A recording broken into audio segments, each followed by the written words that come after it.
En el marco de la celebración de la Sexta Semana Internacional de las Comunicaciones, con el tema Opinión Pública, Nuevas Narrativas y Posconflicto, organizada por la Universidad Autónoma del Caribe, la Facultad de Ciencias Sociales y Humanas y el Programa de Comunicación Social y Periodismo, seguimos con esta serie de entrevistas realizadas a importantes investigadores, analistas y periodistas nacionales e internacionales de las comunicaciones. Por ello, seguidamente damos paso a la docente Laura Pozo, quien será la encargada de dirigir la entrevista a la documentalista salvadoreña Marcela Zamora. Sean bienvenidos a esta entrevista con Marcela Zamora, documentalista salvadoreña, quien nos acompaña el día de hoy. Buenas tardes, Ale. Buenas tardes, Laura, ¿cómo estás? Muy bien, gracias. ¿Cómo te ha tratado la ciudad, Marcela? Pues súper bien, ¿no? Qué lindo es Barranquilla y pues con lluvia, está cayendo lluvia, pero como siempre el calor de la gente, ¿no? Los colombianos son gente muy amable, muy linda, la verdad, me encanta. Bien, me alegra mucho, Marcela. Entrando en materia, ¿qué cuenta Marcela o qué narra Marcela? ¿La guerra, la violencia, el conflicto? ¿Qué cuentas?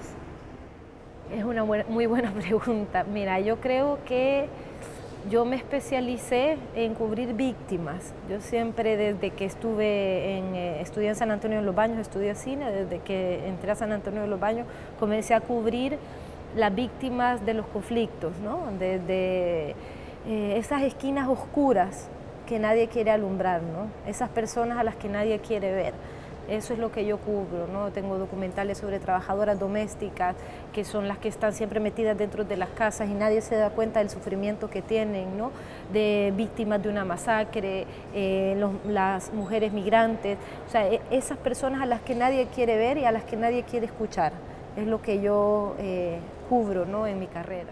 Ok, pero específicamente, ¿por qué estos conflictos sociales? Bueno, yo creo que la mayoría de estos conflictos sociales se da por la desigualdad, ¿no? Por vivir en sociedades en desigualdad y por la alta corrupción en la que vivimos los países de Latinoamérica, ¿no? Esto que unos tienen mucho y muy pocos tienen mucho y muchos tienen poco, ¿no? Es en esta desigualdad es a donde se vienen los conflictos, ¿no?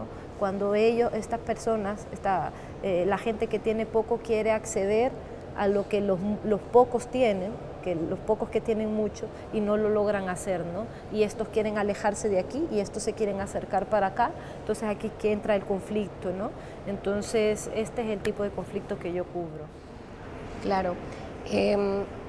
Viendo ahora un poco pues del panorama y lo que nos comentas sobre muchas de las temáticas de tus documentales, ¿cómo logra también Marcela contar la sangre y el conflicto sin mostrarla? Fíjate que esa ha sido una de las premisas durante toda mi carrera, que es no mostrar sangre. Si tú ves todos mis documentales, todos son sobre conflicto, todos son sobre violencia, pero ninguno tiene una gota de sangre, ninguno. Hasta ahorita, llevo 12 años, llevaré 12, 13 años haciendo documentales, no he mostrado una gota de sangre porque yo creo en la palabra, creo profundamente en la palabra, creo en el testimonio y creo en el trabajo previo que se hace con las víctimas. Creo que uno no tiene que llegar como buitre a agarrar la historia e irse, sino uno tiene que llegar como hormiguita, ¿no? Llegar, platicar, entender, escuchar, hablar poco. Y luego el testimonio se vuelve poderoso, ¿no? Cuando la persona entiende que tú no estás ahí para ser ave de carroña, sino para contar su historia, para que a otros no le pase lo que a ellos les pasa, creo ahí donde la palabra tiene fuerza y no es necesario colorearlo de rojo, ¿no? Cubrirlo con sangre. Claro, bueno, y en ese contexto, pues, de la manera como tú cuentas y cómo abordas la historia y el valor que le das al testimonio y a las personas que cuentan sus propias historias, ¿cuál crees que es como esa cosa que identifica o ese elemento que identifica la narrativa latinoamericana? Mira, yo creo que no hay un elemento. Yo creo en que cada país tiene una identidad dentro de la narrativa, ya sea en las letras o en el audiovisual, ¿no? Yo creo que yo me he dado cuenta que las narrativas son distintas. Si tú ves documentales que se hacen en Brasil, como Eduardo Coutinho, que también cubre víctimas, cubre esas esquinas oscuras, ¿no? Y lo comparas con los documentalistas de aquí de Colombia o de Perú o mismo de Centroamérica, con Mercedes Moncada, con Tatiana Hueso en México, tienen un lenguaje distinto. Yo creo que el lenguaje que se utiliza para contar tiene que ver mucho con la identidad de cada país, y cada país tiene una identidad distinta, ¿no? Y yo creo que cuando uno se apropia de su identidad y la transmite en la narrativa que está utilizando, ya sea escrito o audiovisual, es donde vienen esas piezas ricas, interesantes y que te tocan, ¿no? Cuando uno es transparente con la información y cuando uno cuenta desde lo que uno es. Bien, teniendo en cuenta esto y aún más el evento en el que estamos, ¿verdad?, en el marco de la sexta semana de las comunicaciones de la Universidad Autónoma del Caribe, ¿cuál crees que puede ser la manera o esas cosas que nos pueden ayudar a nosotros a contar en el post-conflicto, pues teniendo en cuenta lo que está sucediendo en Colombia en este momento? Pues ahora estábamos hablando también con otra periodista ahí, que yo creo fervientemente en no cubrir desde el escritorio. Yo creo que se puede y se debe, y es obligación de los periodistas ir al campo, ¿no? De los documentalistas y de los periodistas. Yo creo que estamos muy acostumbrados a cubrir desde el Google, desde el teléfono, desde el libro que tenemos a la par, y hay muy pocos periodistas que salen y encuentran la información o comparan la información, buscan a la fuente desde el terreno, no desde una llamada telefónica. Yo creo que hay que ir, yo creo que se puede. Yo he estado metido en terreno de zetas, he estado metido en terreno de pandillas y estoy viva, no me ha pasado nada. He sido muy cuidadosa, lo he hecho con mucho conocimiento, no lo he hecho creyéndome ni Superman, ni la super chica, no sé, ni Iron, nada, sino desde conocer muy bien el terreno, porque he estado ahí. Entonces yo creo que hay que impulsar a los nuevos periodistas y a los viejos también a que vayan al terreno y que lo cubran desde el terreno, desde la verdad, desde la honestidad. No se vale mentir.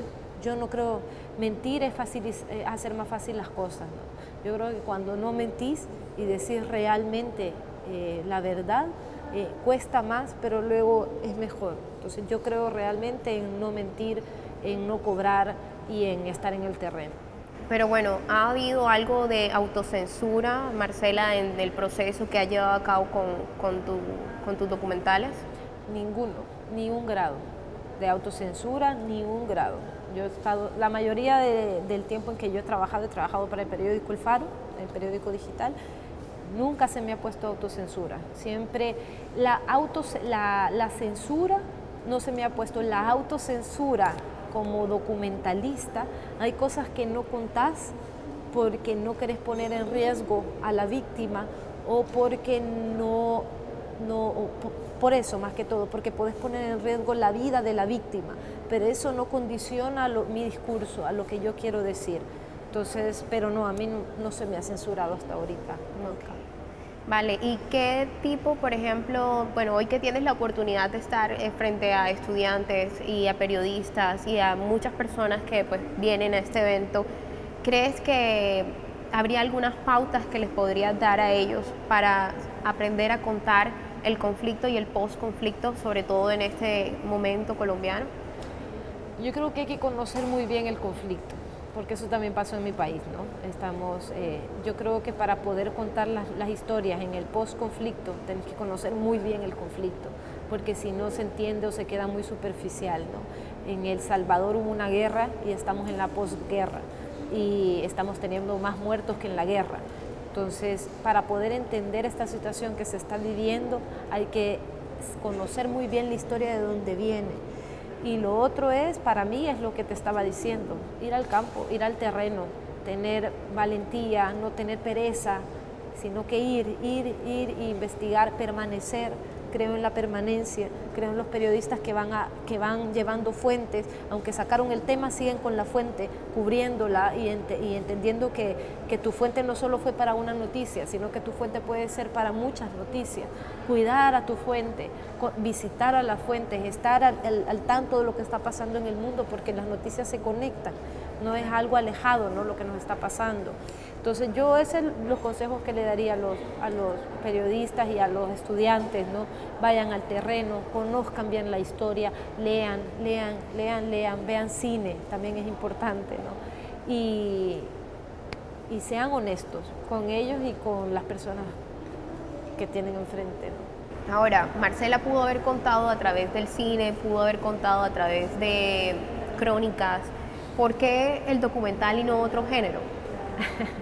Yo estudié periodismo, mi primera carrera es periodismo, estudié en Costa Rica, en la UCR, en la Universidad Latina, perdón, y luego estudié cine documental, porque yo cuando terminé de estudiar periodismo, me encantó el periodismo, pero sentía que necesitaba algo más, algo diferente, y busqué ese algo diferente y lo encontré en el cine documental, ¿no? Que el cine documental, yo utilizo muchas herramientas del periodismo en el cine documental, muchísimas.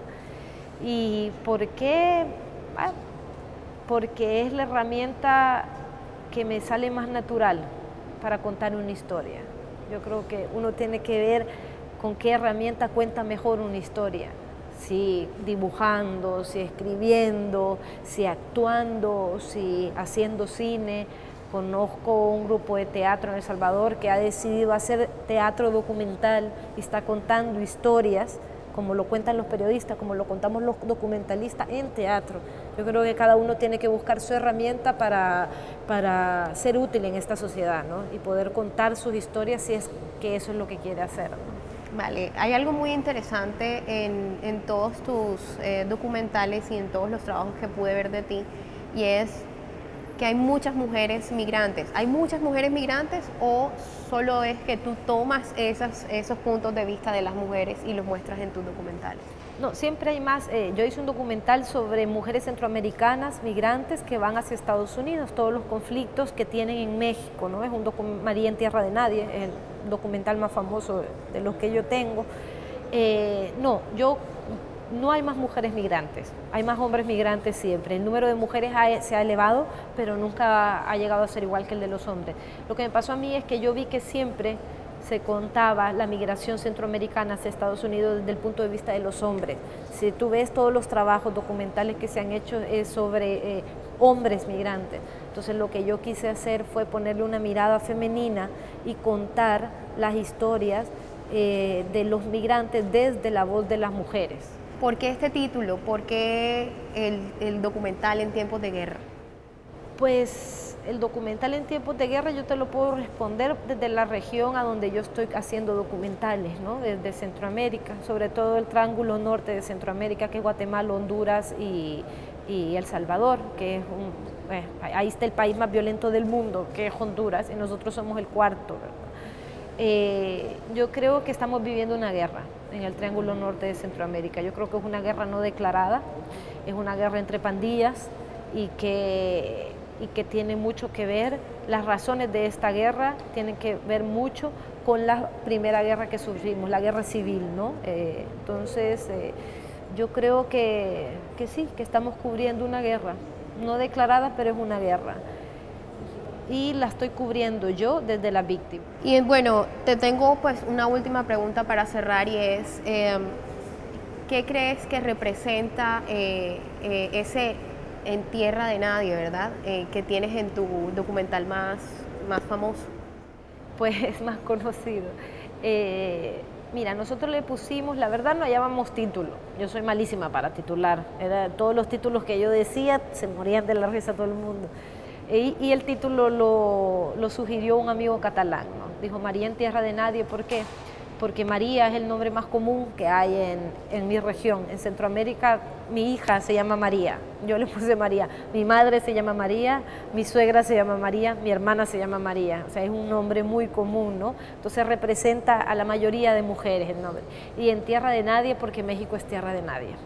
O sea, México quizás es tierra de los narcos, ¿no? Pero México es una tierra de nadie. Entonces ellas, las Marías, atraviesan la tierra de nadie, a donde ellas son más nadie que los nadie. Entonces yo por eso le pusimos María en Tierra de Nadie al documental. Vale, Marcela, nos agrada mucho haberte tenido aquí y que hagas parte pues de esta 6ª semana de las comunicaciones. de la Universidad Autónoma del Caribe. Muchísimas gracias a ti, Laura, y espero que todos puedan asistir a la conferencia.